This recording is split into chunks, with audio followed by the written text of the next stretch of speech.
দক্ষিণ ত্রিপুরার শান্তিরবাজার মহকুমার বগাফা ইংরেজি মাধ্যম বিদ্যালয়ে আয়োজিত রিয়াং জনগোষ্ঠীর 33তম হজগিরি উৎসবে বক্তব্য রাখতে গিয়ে রিয়াং জনগোষ্ঠী রাজ্যে পার্বত্য চট্টগ্রাম থেকে এসেছিল বলে মুখ্যমন্ত্রী ডক্টর মানিক সাহার মন্তব্যের সমর্থন জানিয়েছে আঞ্চলিক রাজনৈতিক দল আমরা বাঙালি। মঙ্গলবার আগরতলায় আয়োজিত এক সাংবাদিক সম্মেলনে মুখ্যমন্ত্রী ইতিহাসের সত্য উচ্চারণ করেছেন বলে জানিয়েছে আমরা বাঙালি। তো 8ই অক্টোবর দক্ষিণ ত্রিপুরার শান্তিরবাজার মহকুমা বগাফা ইংরেজি মাধ্যম স্কুলে রিয়াং জনগোষ্ঠীর একটা অনুষ্ঠান 33তম হজগরি অনুষ্ঠান, যেটা প্রতি বছর হয়ে থাকে। এই অনুষ্ঠানে আমন্ত্রিত প্রধান অতিথি হিসেবে মুখ্যমন্ত্রী মহোদয় ছিলেন। তো তিনি আলোচনা প্রসঙ্গে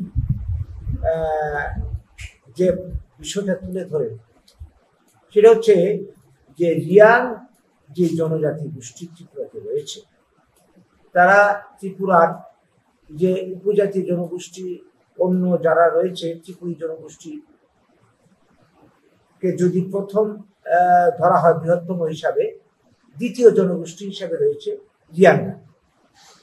তো কথা প্রসঙ্গে তিনি বলেছেন যে রিয়াংরা এসছেন আমাদের পার্শ্ববর্তী দেশ বাংলাদেশের যে চট্টগ্রাম, সেখান থেকে এসছে। কথাটা কিন্তু ঐতিহাসিক সত্য। তেমনি আরো যারা এসছে চাকমা, মগ, গারু, নোয়াতিয়া ইত্যাদি, এরাও পার্বত্য চট্টগ্রাম থেকে এসছে। এই যে ঐতিহাসিক সত্য, ইতিহাসকে তো আমরা অস্বীকার করতে পারি না। কিন্তু সেই সত্যের অপব্যাখ্যা করে এখন রাজ্যে বিভাজনের রাজনীতি শুরু হয়েছে। ইতিহাস বিকৃত হলে তার শিকার হবে সাধারণ মানুষ, বিশেষ করে ত্রিপুরার সংখ্যাগরিষ্ঠ বাঙালি সমাজ বলেও এদিন আশঙ্কা প্রকাশ করেছে আমরা বাঙালি। সেন্সাসে দেখা যাচ্ছে ত্রিপুরাতে বাঙালিরা মেজরিটি ছিল প্রায় 52%, এবং তার পরবর্তীকালে যখন ত্রিপুরা ভারতের সঙ্গে মার্চ হয় 51 সাল থেকে লোকগণনা শুরু হয় 2011 অব্দি, তারপরে লোকগণনা এখন অব্দি হয়নি। তার যে হিসেবটা আমরা দেখি যে বাঙালিরা যারা আগের থেকে ছিল মেজরিটি, তারপরে কিছু বাঙালিকে অবস্থার চাপে পড়ে ঢুকতে হচ্ছে, তেমনি ঢুকেছে উপজাতির মধ্যে চাকমা, মগ, রিয়াং থেকে শুরু করে অন্যরা। তো এই হিসাব ধরে আমরা দেখেছি যে বাঙালিদের যে জনসংখ্যা বৃদ্ধির হার গত 60 বছরে 51 থেকে 2011 অব্দি, সেখানে হিসাবটা আমরা যেটা একটা হিসাব করে দেখেছি 460.87% যেটা বাঙালি বৃদ্ধির হার, সেখানে উপজাতির জনসংখ্যা বৃদ্ধি হার 507.56%। তাহলে এটা প্রমাণ করছে যে বাঙালিদের সাথে সাথে উপজাতির এখানে ঢুকেছে, অথচ এটা আমাদেরকে বলা হচ্ছে না বাঙালিরাই প্রবেশ করেছে, তারা এখানে বরাবরই এখানে আছে। এটা তো ইতিহাসের বিকৃতি, এইভাবে উস্কানি দেওয়া হচ্ছে। তো এগুলির অবসান হওয়া দরকার। Tripura tribal research and cultural ইনস্টিটিউটের তথ্য অনুযায়ী রিয়াং জনগোষ্ঠীর মূল উৎস উত্তর বার্মার শান রাজ্য এবং বর্তমান মায়ানমার। পরবর্তীতে ত্রিপুরা ছাড়াও অসম ও মিজোরাম সহ উত্তর পূর্ব ভারতের বিভিন্ন রাজ্যে বসবাস শুরু করে তারা।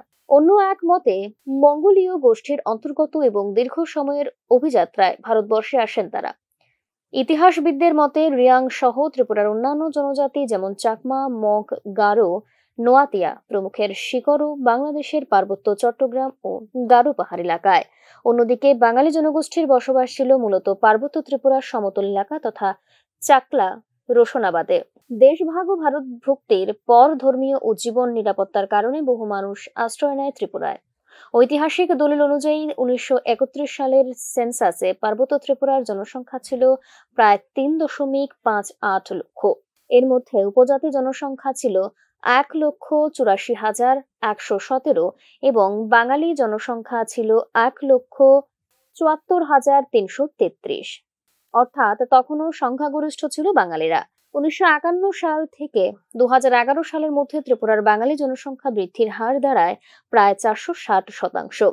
এদিকে মুখ্যমন্ত্রীর এই মন্তব্যের পর থেকেই রাজ্যের একটি অংশে দেখা দিয়েছে রাজনৈতিক বিতর্ক। তবে বিতর্ককে ঘিরে এখনো পর্যন্ত কোনো প্রতিক্রিয়া জানায়নি বিজেপি, সিপিএম ও কংগ্রেসের মতো রাজ্যের প্রধান রাজনৈতিক দলগুলো। Bureau report, news now.